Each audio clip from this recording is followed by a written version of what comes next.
Welcome everyone to the part 2 of lesson 5. So here we will start from where we stopped in the last lesson.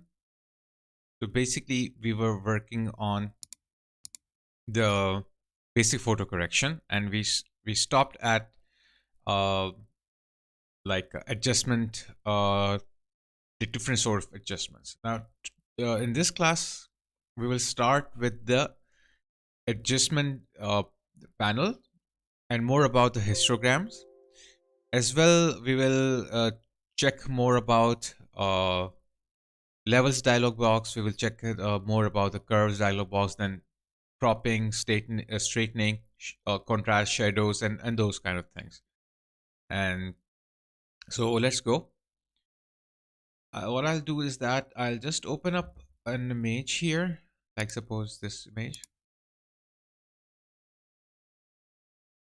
Now, if if you remember in the last part, we studied all these adjustments here from this part. Okay, but these adjustments can be also used from the adjustment panel, which is on your right side. So what is the purpose of these, and what these adjustment options will give you instead of these? Okay, why do we use this one? Why don't we use this one? So the reason we use this one is for more flexibility. So let me show you around here. Let's do one thing. Let's make a different stack of images. I will bring some more images here, and I will cut this one, paste it here somewhere.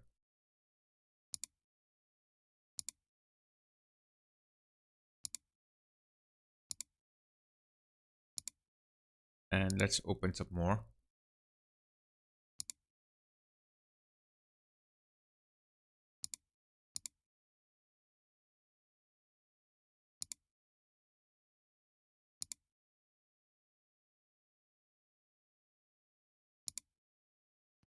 Okay. Now, suppose I want to adjust my image and I want to use vibrance. So let's see what is the vibrance over here and what vibrance gives you.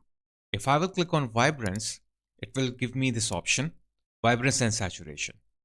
Now I'm on layer 2, that means this layer. So if I will apply any vibrance, so you can see that it is giving me, it's kind of making my color more vibrant. In saturation, I get some sort of the same result, but issue is that in saturation, it boosts color more higher. It pushes the color more higher without any sort of a balance. If I increase it, the colors becomes more like prominent, and if I decrease it, it almost becomes black. It becomes black and white if it is -100. Whereas in vibrance, the color does not bleed. It do not bleed. Okay, the colors do not bleed.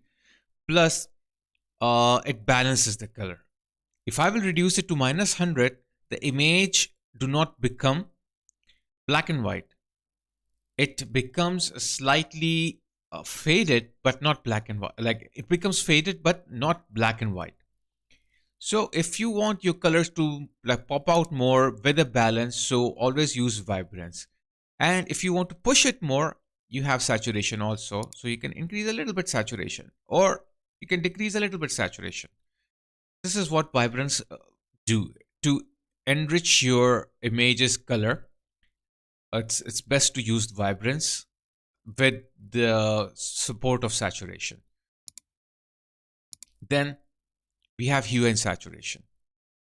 Now hue and saturation basically gives you hue. You can change the whole hue of the image, complete hue. And then saturation, again, the amount of color. It makes it more stronger or weaker, and this. Okay. But if you want a single tone, just click on colorize and it will give you a single tone of the color, and it will remove all the colors from it and give you a single tone, more like a monochromatic. Okay. And you can work with your uh, own way of doing it. Okay.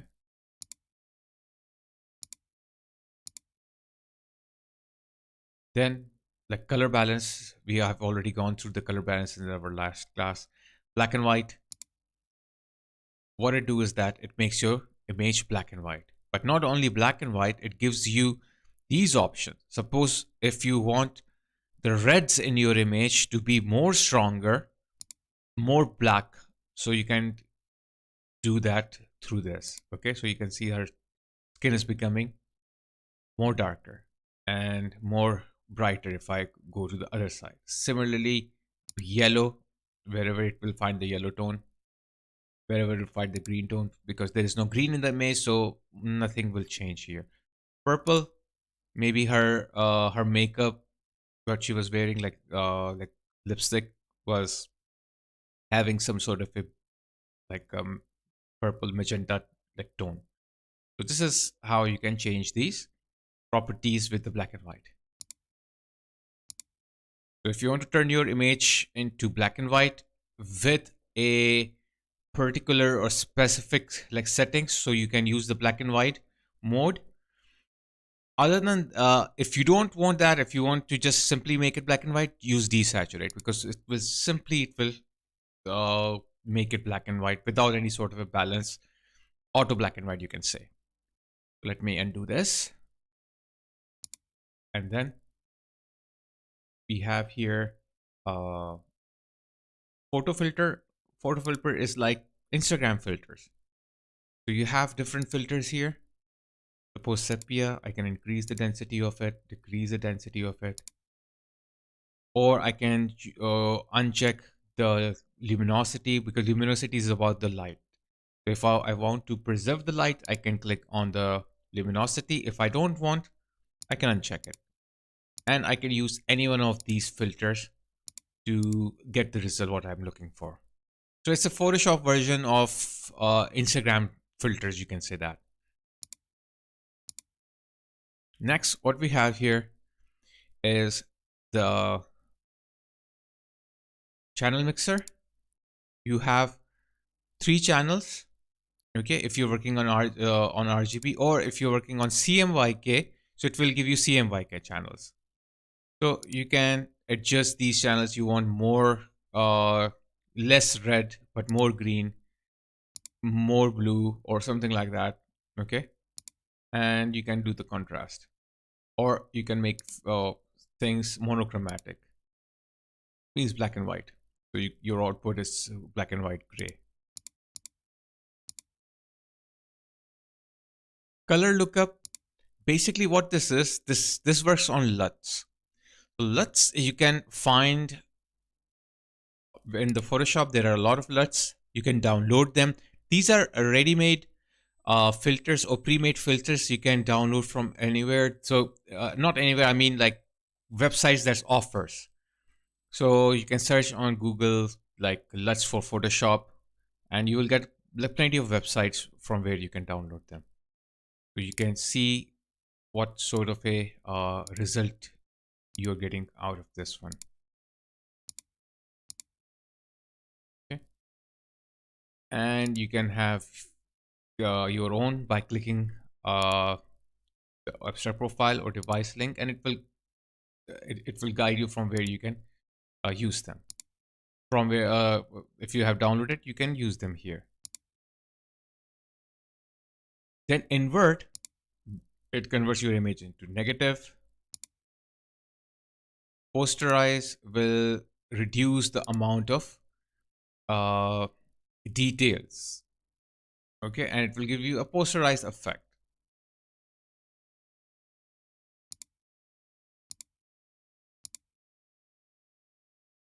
Then threshold, what is do is that it converts your image into either solid white or solid black. So you will have a kind of a silhouette sort of a feeling. Okay, if you want to create a silhouette, the person's face, you can use this one. So it gives you solid black and solid white without any like tone of gray. There is no gray, either it is solid black or solid white.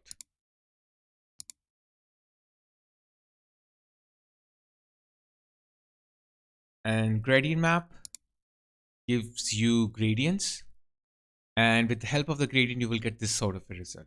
Okay, you can reverse the gradients, and you can use like a dither, like a dot, like not a perfect blend, like a dotted blend or something like that.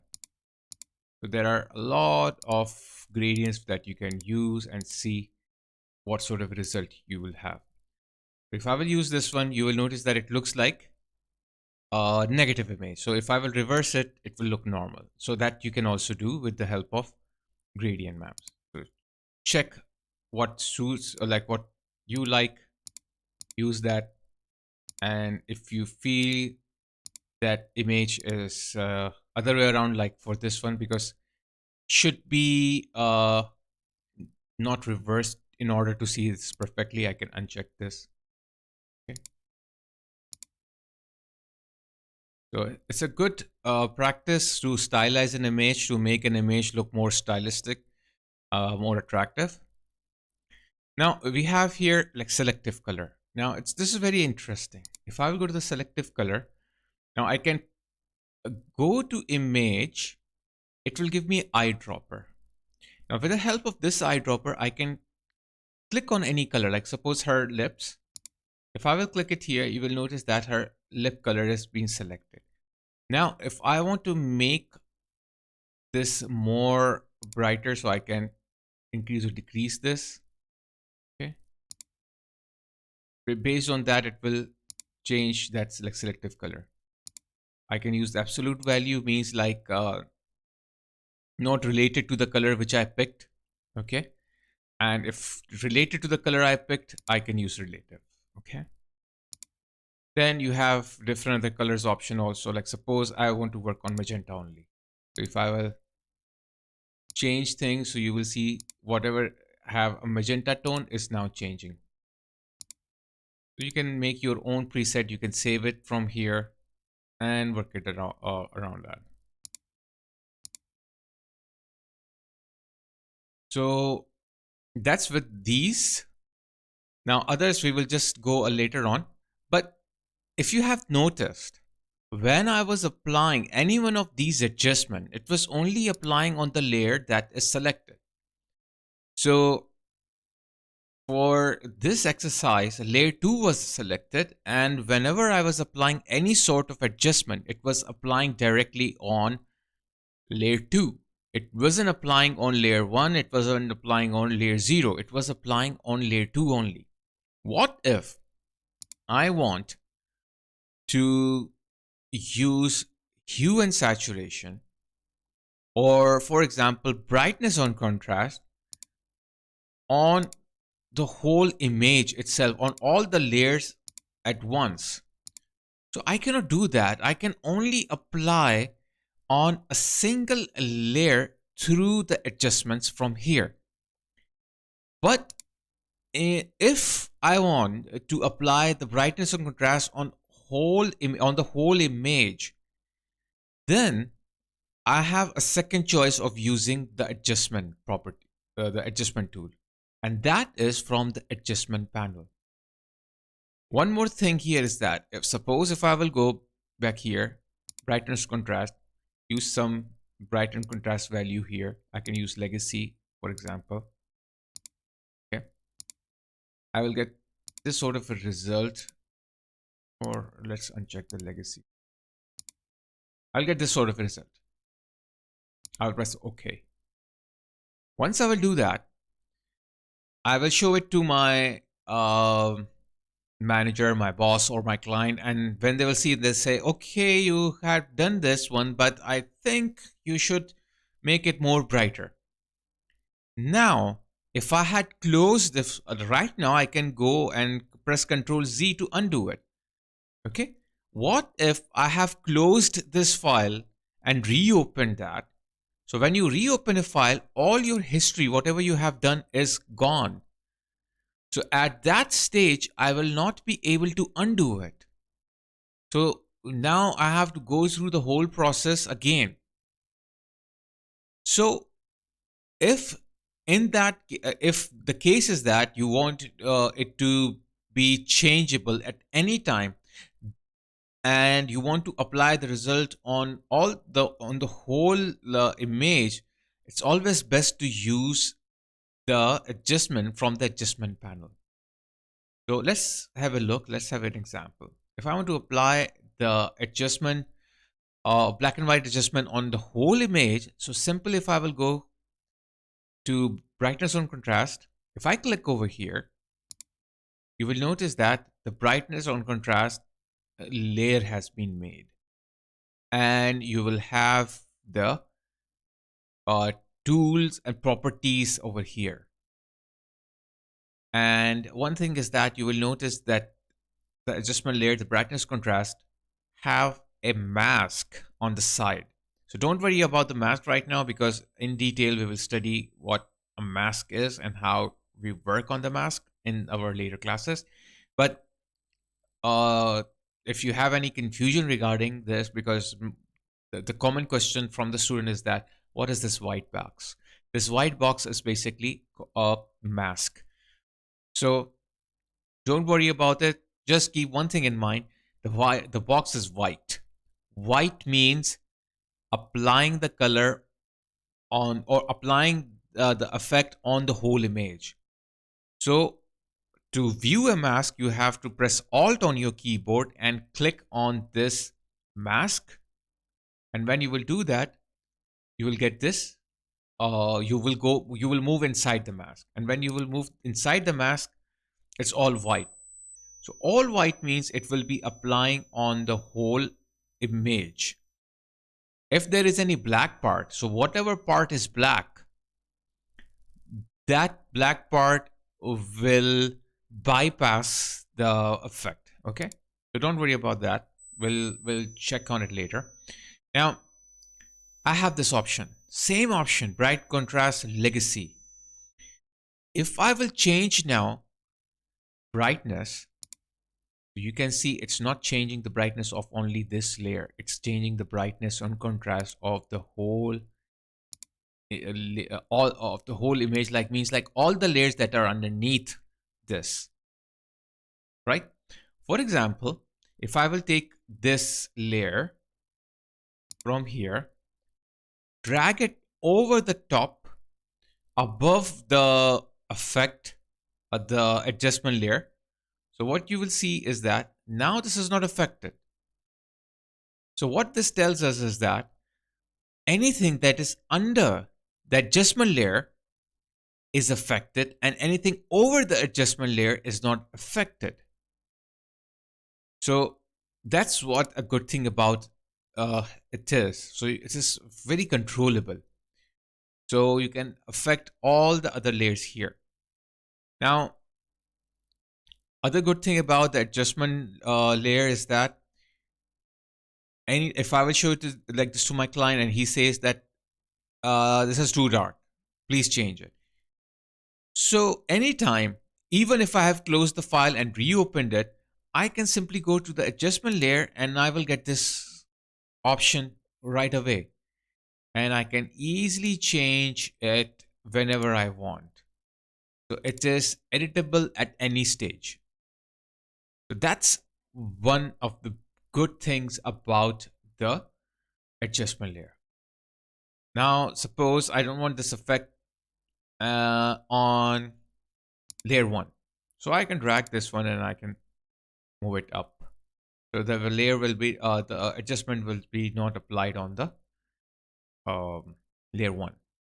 Now, I want some sort of a other effect on layer 1. So I can go here. Maybe I will choose photo filter. Okay, so let's apply photo filter on layer 1. So I'll go here, go to the photo filter, and you will see that photo filter option is here. I don't want any luminosity here. I can choose maybe deep blue and increase this. You can see that it is applying the deep blue on the layer 1, but at the same time, it is also applying on the layer 2 and layer 0, because layer 2 and layer 0 is also under this. So what's going on here? First, it is applying the photo filter to layer 1. Then it is applying photo filter with the combination of brightness on contrast to the layer 2 and layer 0, because layer 2 and layer 0 and the brightness and contrast is under this. So these three are also being affected by the photo filter. But what if I don't want this photo filter to affect bright and contrast layer, layer 2 and layer 0? I only want this to affect layer 1. How to do that? To do this, you can clip this effect, this adjustment only to layer 1 by pressing this clipping button. Now, what does this clipping button do? As soon as I will click this clipping button, you will see that it is now only applied to the first layer, which is under it, and the layer which was under it is layer 1, and it's only applying the effect on layer 1. It is not applying the effect on the brightness contrast layer, layer 2 or layer 0. It's only applying on layer 1. So that's a good thing about it. So what else you can do? Suppose I don't want the layer 2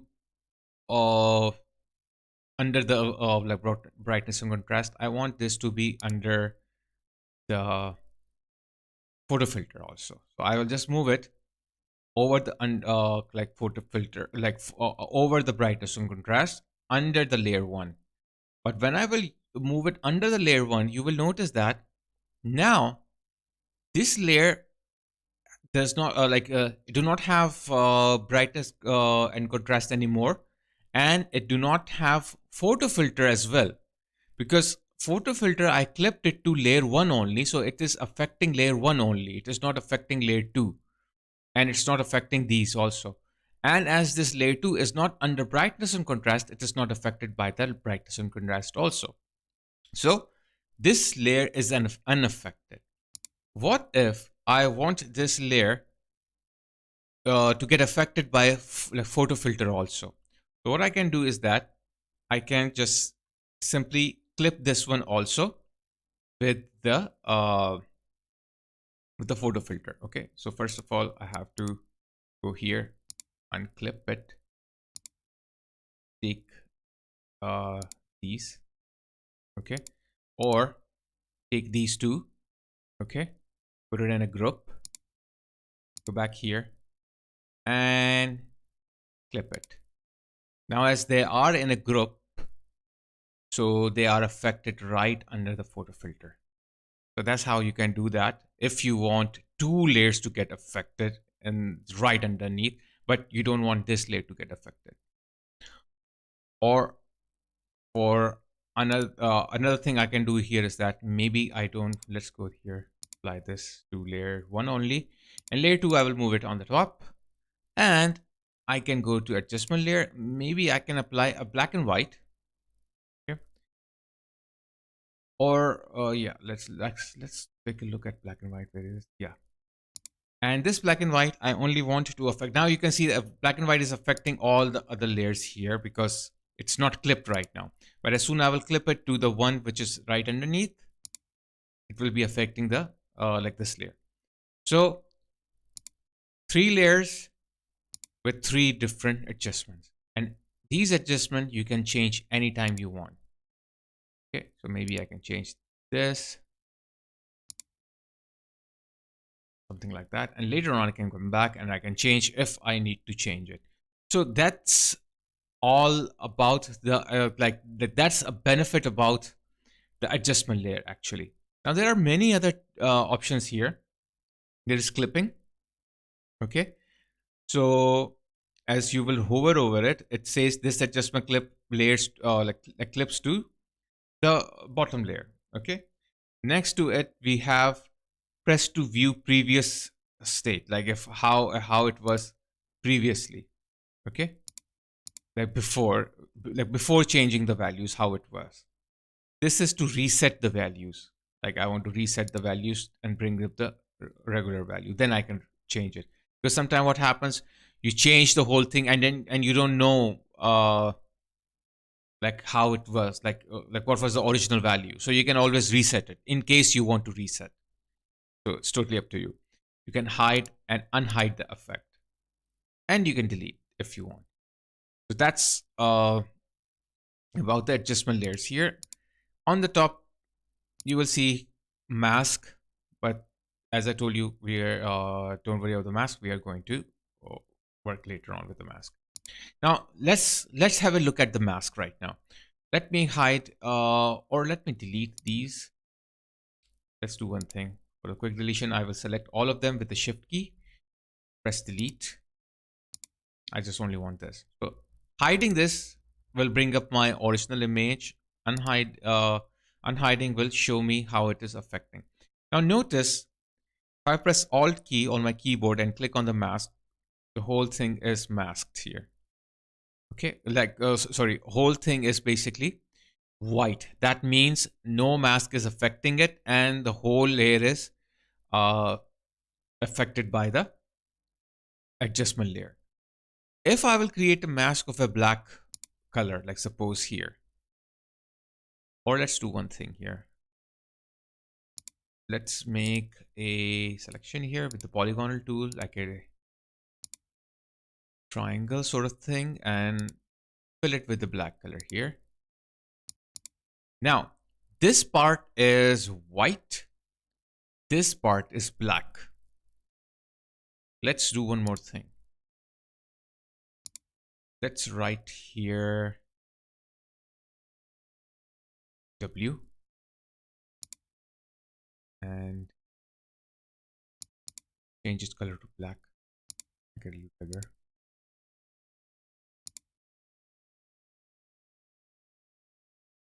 And I'll make it a little bolder. So this is W, means white. This is white. This is black. So I will write here black with a white color so that I can easily view it later on. Black and white.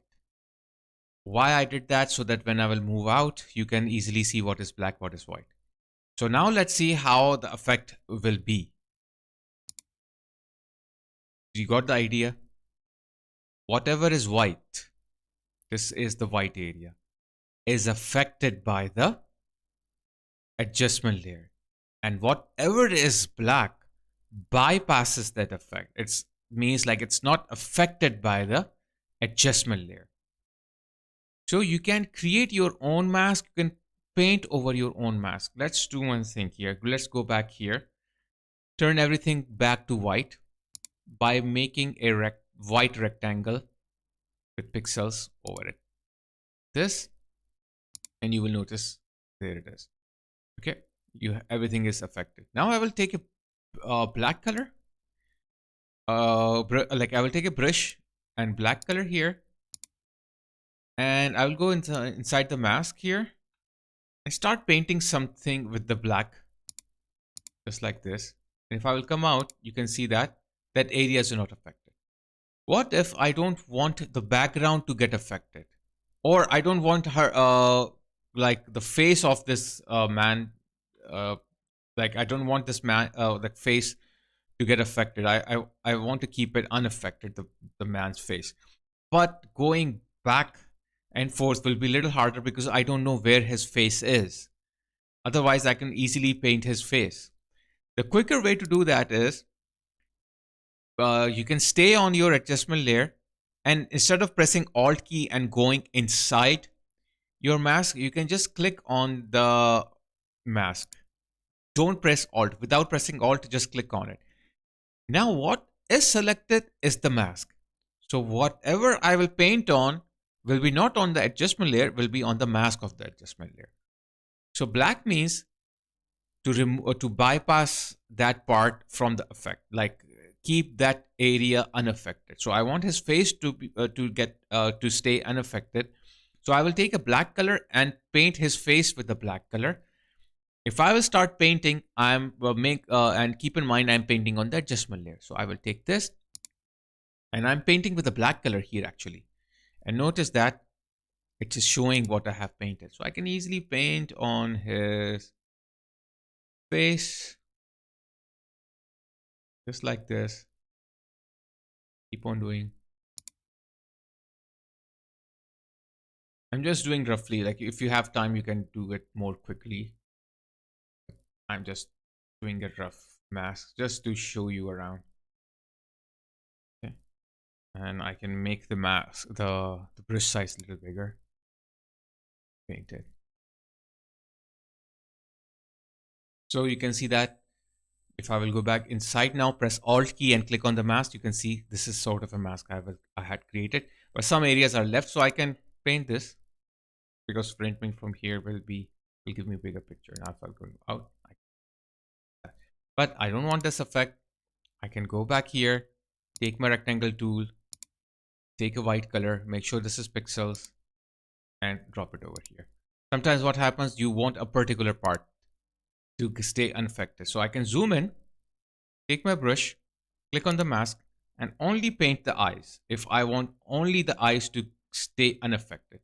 Sometimes you want the, let me take a black color, make sure it is black if you want to bypass. Rest, everything can stay white. So I can paint the eyes with a black color. So it will stay like that. Now, good thing about mask is that suppose I was doing this and by mistake, everything goes out of control. So to fix this, instead of black color, I will take the white color and start painting to this area, because white, what it is doing, that white is bringing the effect back to life. Okay. So I'm painting now to that area which was spilled out with the white color. I'm just painting over that area. I'll have this sort of an effect. Now, if I will go inside the mask with the Alt key, you can see that how I have painted. So maybe I can fix it more. Oops. With the black color of this, you can press X on your keyboard. X is the shortcut to switch between background and foreground. So if I want to paint with the white color, so I will press X. So you will see that it will swap. And I will fix this part. And you can see that how you got the effect.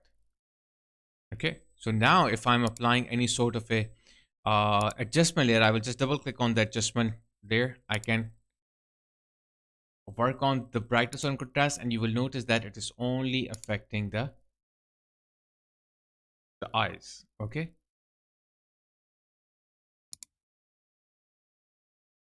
So that's the beauty of the brightness and contrast. So, like, sorry, it is affecting the whole area, but not the eyes, because eyes is what not getting affected.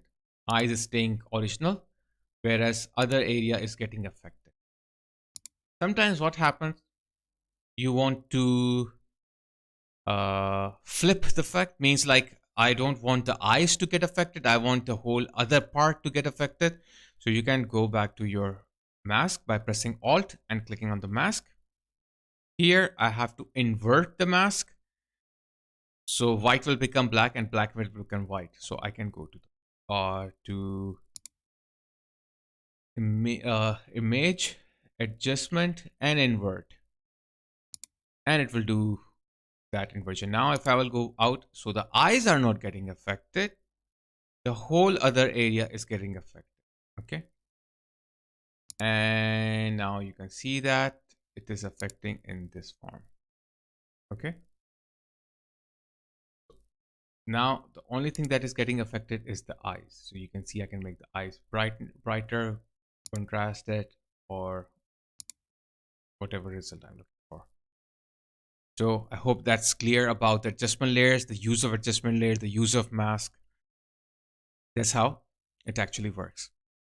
So rest of the other things, uh, let's do some revision about the levels. Let's like delete that brightness contrast adjustment layer. Let's go to the levels. In the levels, as I told you before, we have blacks and we have whites.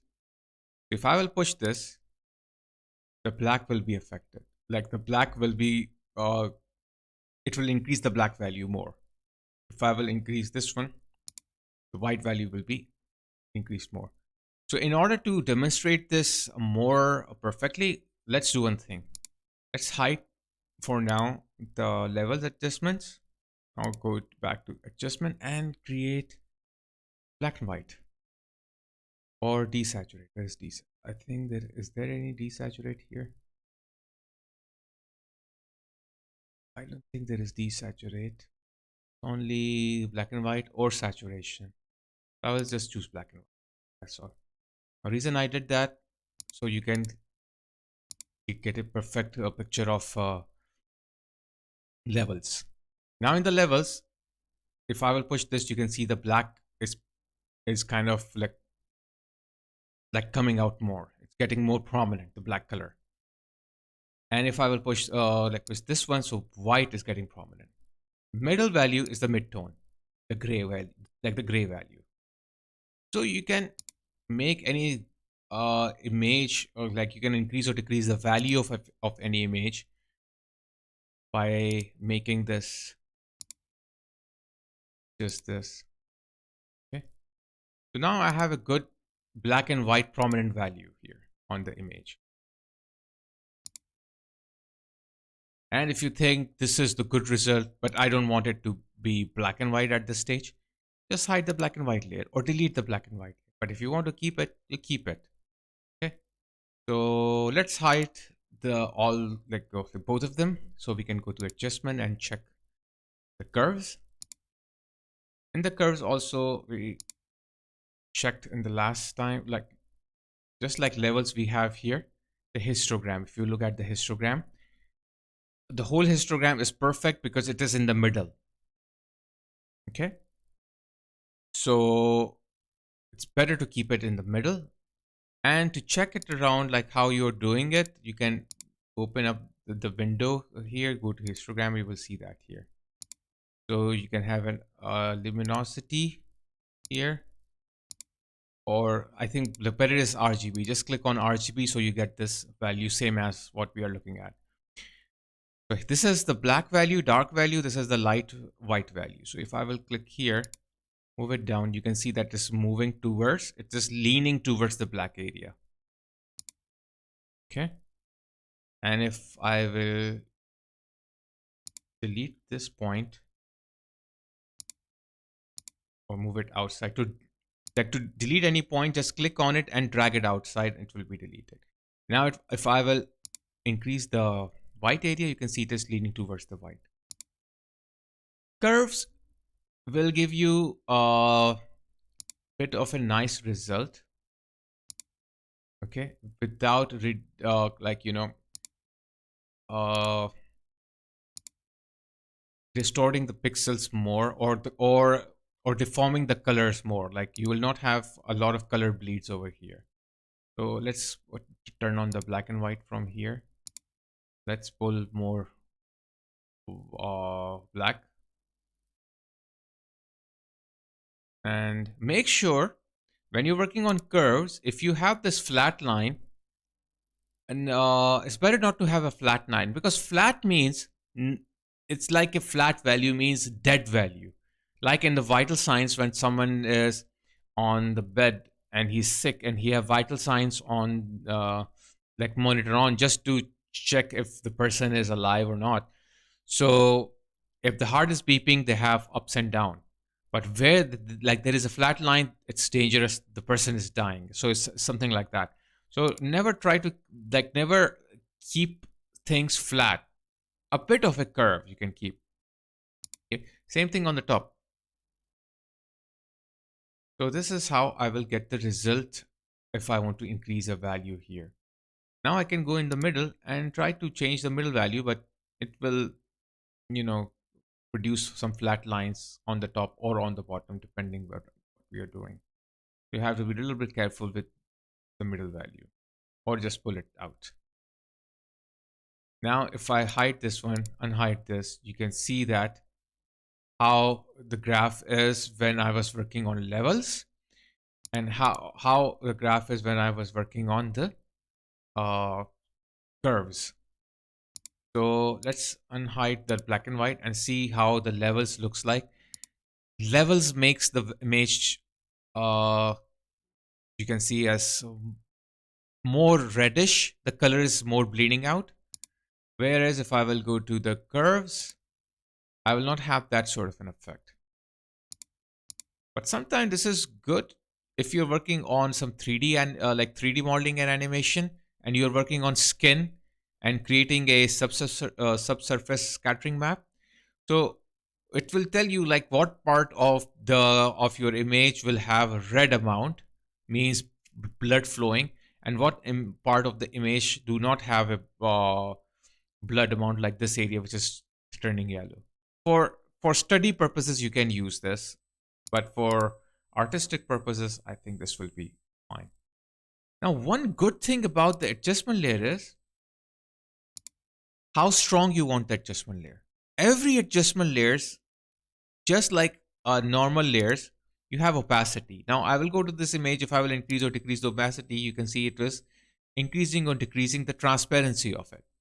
Okay, same thing if I will go to any one of these adjustment layers and I will use the opacity of this adjustment layer from here. If I will decrease this, the strength of that adjustment layer is getting affected.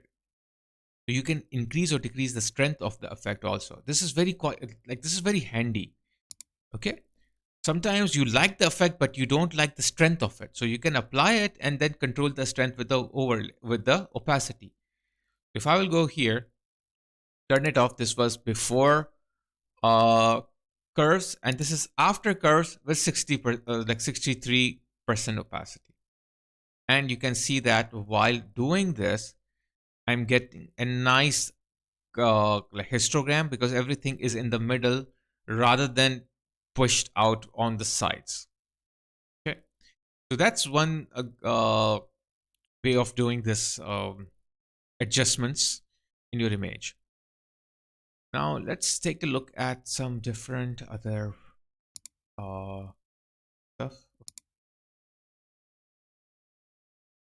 Let's close this. And let's close this also. Let's open this. Now, what I have this image here, and I don't like the way image is presented.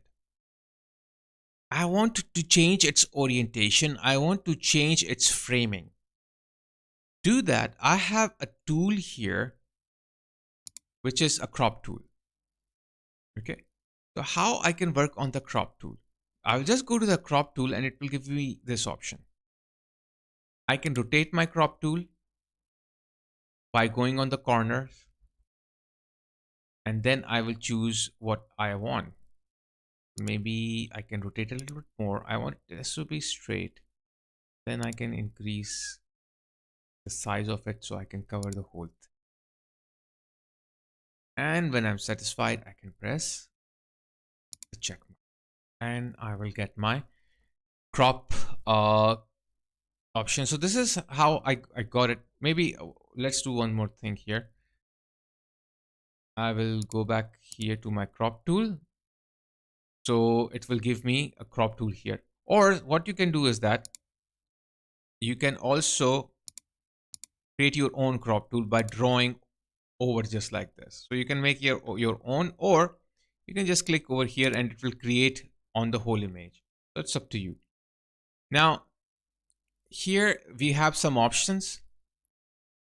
Ratio of the crop tool. So it will give you some pre-made ratios. But in my case, I don't want the pre-made. I want the one that I created. So I will just click here. Oops. And select the whole image.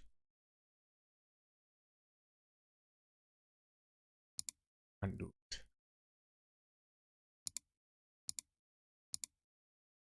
I have to go back to the original ratio. That's all. Okay, so just change it to original ratio and that's all. Now I have straighten, like kind of straighten here. If I will use straighten, what it will do is that it will try to straighten up your image. Now, how you can straighten up your image? Just notice this Christmas hat or this presents here. They are quite rotated in the image. I want them to be like laying straight down, either the present over here or the Christmas cap. So let's like make this present straighten up, and according to that, everything will get affected, or it will like these will move around with the present. So I will take the straighten option here, click on from here, and then drag this to this part. As soon as I will do that, the image will make that area which I marked straight. And now I can easily crop it the way I want it.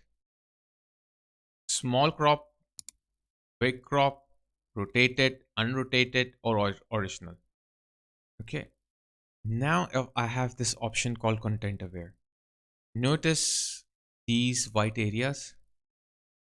This is what you don't want actually. So if you will press content aware here, press this button.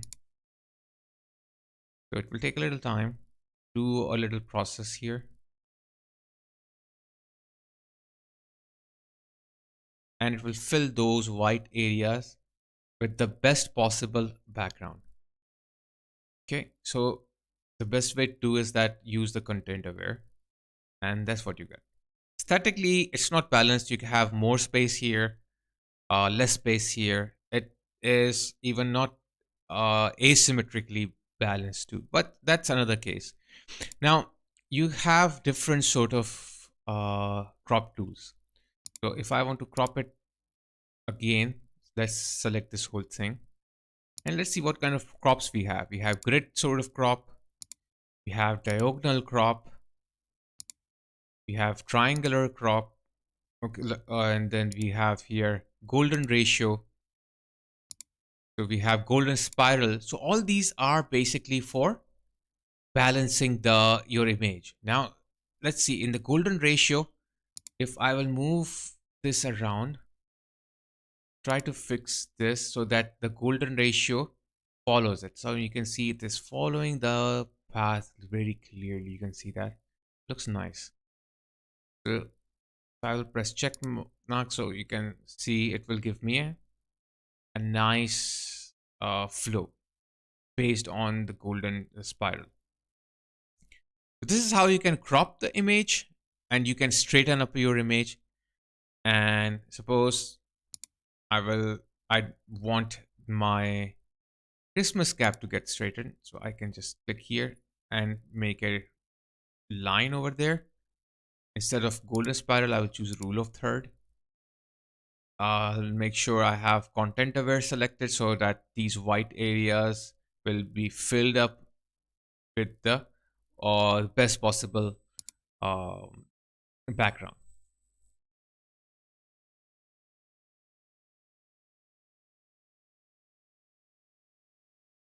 Okay. So that's it. Now that's about it. I hope so. I hope you have it's cleared with you. It's clear. Like the whole cropping and straightening process is cleared. Now let's check the contrast, shadows, and highlights. If I have opened this image now, if I go to the adjustment, I will see here I have shadow and highlights. Now as soon as I will click on it, it will give me all these settings. So if I will uncheck the preview, this was previously the image was like this. After applying the shadow and highlights, it will just push these like kind of settings. So I will get something like that. Now, what is shadow and highlights here? We just skimmed over it in our last session, but actually, let's see how it works. Now there are shadows in the images. The dark parts are the shadows. There are highlights in the images. The brighter part are the highlights. And then we have midtones. Now in the shadows, suppose I want the shadows to be less or more, I can control it from the shadow option. So if I will increase it, you can see the shadows are fainting. They are becoming lighter. So if I will go all the way to 100, tone all the way to 100, radius all the way to 2500, which is the maximum, or here, or 0. So I don't have any shadow. Okay.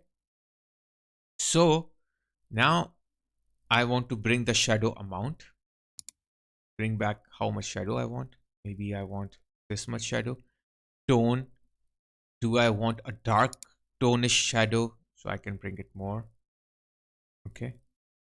And radius, how affected I want it to be, how black I want to be. The radius is the size of the shadow. So it's becoming more prominent or like more stronger here. Okay. Now highlights. Highlights are the opposite of the shadows. They are the lighter part. So if I will increase the amount, increase the tone, and reduce the radius. So now I don't have any sort of highlight here. So I have to bring the highlights. I think this much. You can see that this part is becoming brighter. Tones, how stronger I want the highlight. I cannot go all the way back. Otherwise, I will not be able to differentiate between highlights and the midtones. Then I will start increasing the radius of. Not too much, not too less, something in the middle. And if you want more highlights, you can increase the amount of it. Now I have here color properties. I can make the color stronger, weaker, like a vibrance. Okay.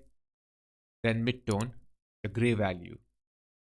So no gray value and a lot of strong gray value. Like sorry, 100% gray value, but like minus 100 gray value and 100 gray value. So you can choose something. Now what is clipping? Clipping means removing or kind of cutting out any one of these. Black clip, more like black is cutting out, white is cutting out. So if it is 0.01 black clip, so if I will type it 25, so you can see that it is cutting out 25%. Okay, if I will make it 100, 100% is cutting out. So it's up to you how you want to balance it out. Maybe you can use the values, check it how this. You can changing the shadow and contrast. You will have a good dynamic range. And always keep in mind, don't lose the details. Don't make things black, 100% black or 100% white. Otherwise, you will start getting like clipping. Okay.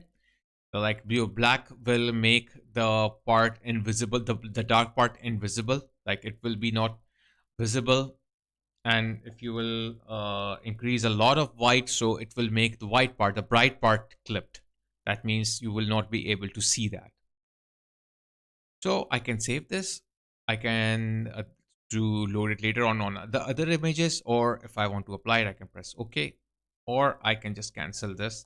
So I'll cancel it. I don't want to work on it right now. Okay.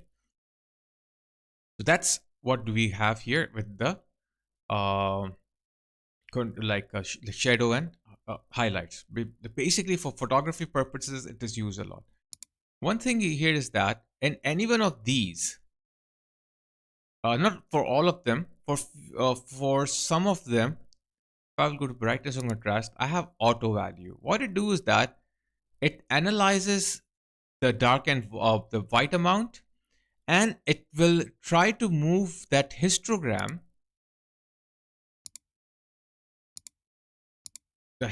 more in the middle.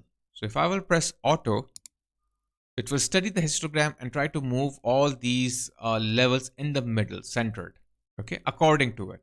And this is how I will get the results. According to Photoshop, this is the best adjustment, okay? Not according to you, but according to like Photoshop. Maybe you will not like it, so you can adjust it at any time, okay?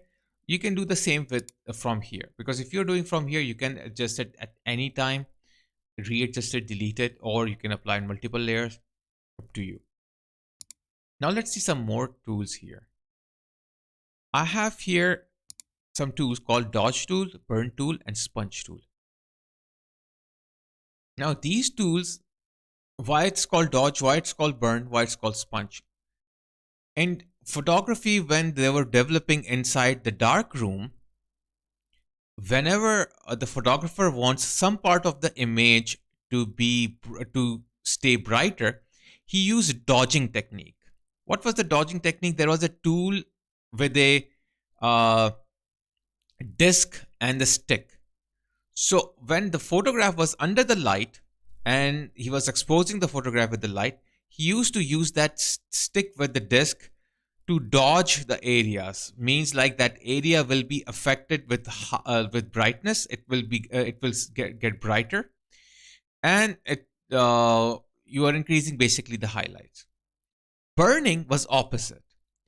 The image of that area, when in the developing process, when it was burned, the like that part becomes darker. Sponge, to desaturate the area, to remove the colors from it. Okay, so let's start dodging and let's see what we do have. What do we have in dodging? When you click on dodging, you will have dodging amount. Right now, the dodging amount is 10%, which is low, and it's better to keep it low, but to demonstrate it, to show you the effect, I will increase it, okay, to 50%. Now, I can dodge, brighten up different ranges: shadow, midtones, and highlights. First, let's dodge the shadows. So let's zoom in to this area.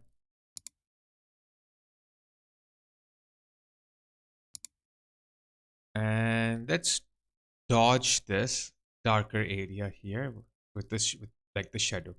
Let's try doing that. You can see it is becoming brighter. Let's do one thing. To make it more prominent, let's make it 100%. If I will do that, you can see it is dodging the shadows. And if I'm going towards the midtones, it's not affecting anything. It's only affecting the shadows because my shadows is on over here. Okay. So it is becoming brighter. Now I can paint over and over and over again, just like that. So it will start doubling up the effect. Okay. Or just stroke one time and don't stroke again. If you will do that, it will help your image to protect the like the tones. You can see that there is a protect tone option here. If I will uncheck this and then start it, it will make it more brighter. So the tones are not protected. Okay, so it's better to keep it protect tones. Now this was shadows. Now if I will go and start dodging the midtones, especially her skin. Okay, you can see that her skin is getting brighter. Let's make it bigger. So I can paint over and over again. If I will do that, it will start doubling up the effect.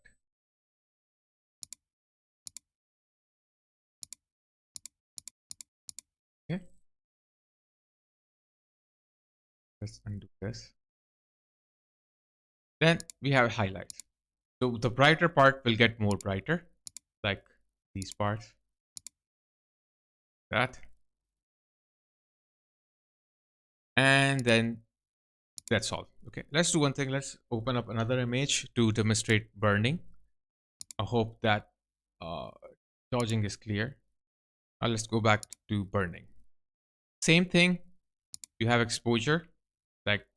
Value of it, let's make it 100%. And we have ranges, shadow, midtones, and highlights. Let's do the shadow first. Let's burn the shadow first. Means like to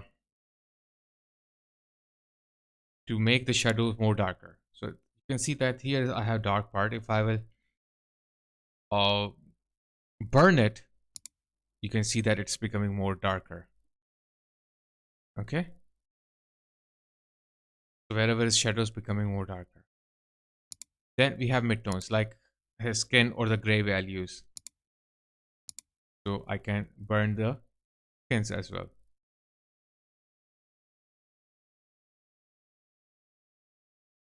Undo it. Highlights. I can burn the highlights, like highlights just like this. We have highlights. Do that. Okay. Let's undo the whole thing.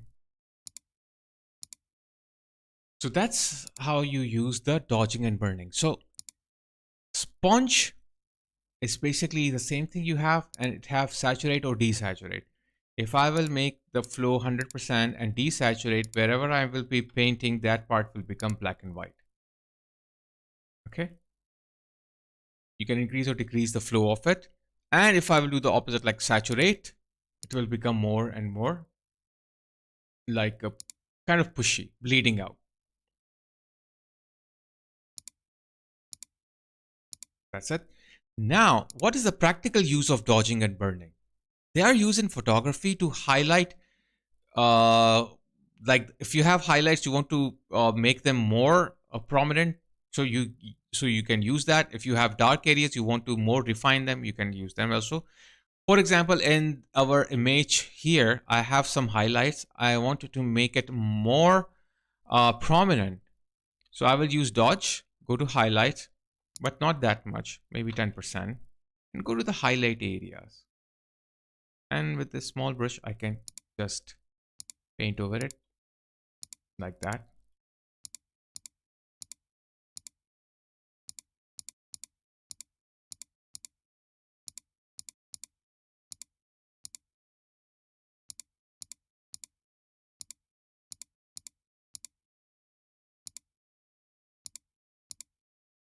Okay.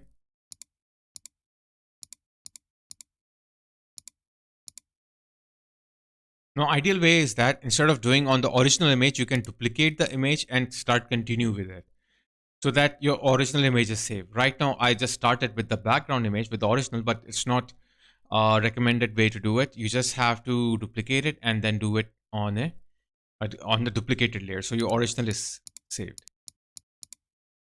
Okay. So that's we have here.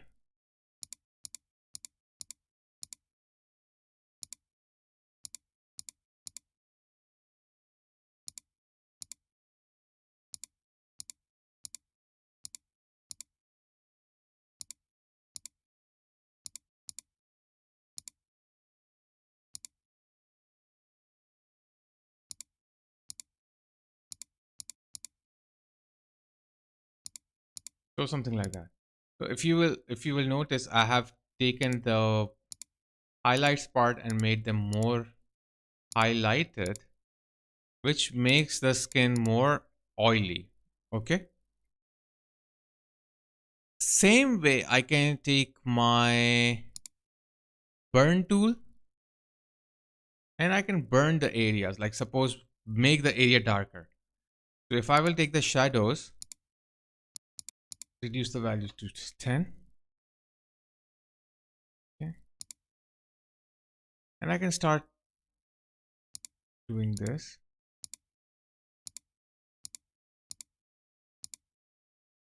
And what this will do is that it will make these lines more darker, more finer, and more visible.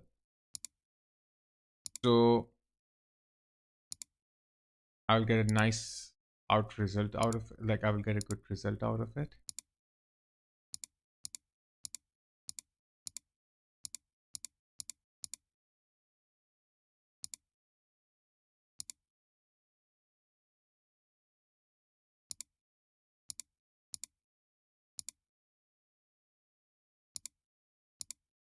So it will make the edges more prominent and more visible, and image will become more and more clear also.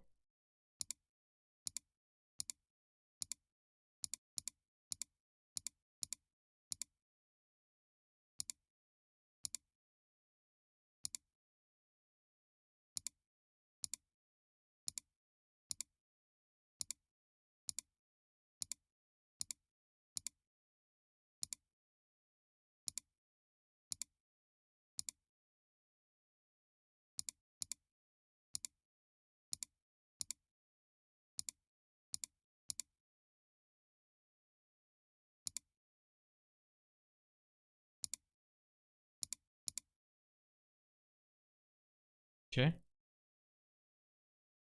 So now you can see how the image is and how it was before. I think I have overworked on the lips, which I wasn't supposed to do that. But the good thing is you can now use the opacity here. And if I will reduce the opacity of this layer, so the opacity of the brightness on of the burning and dodging that I have applied is also decreasing or increasing. So before and after, you can see that slight result because I reduced to 47%. So that's what we have in the dodging and burning. So I hope everything is clear about the whole photo correction process, and this is basically the like the basics of the whole process of the photo correction. So we will continue from here, and next we will learn about the retouching and repairing, how we can use the retouching tools, how we can use the repairing tool in Photoshop in our next lesson, which will be our lesson 6. So I will end the stream now. And before ending the stream, if anyone have question, just let me know. Is everything clear? Do you have any question?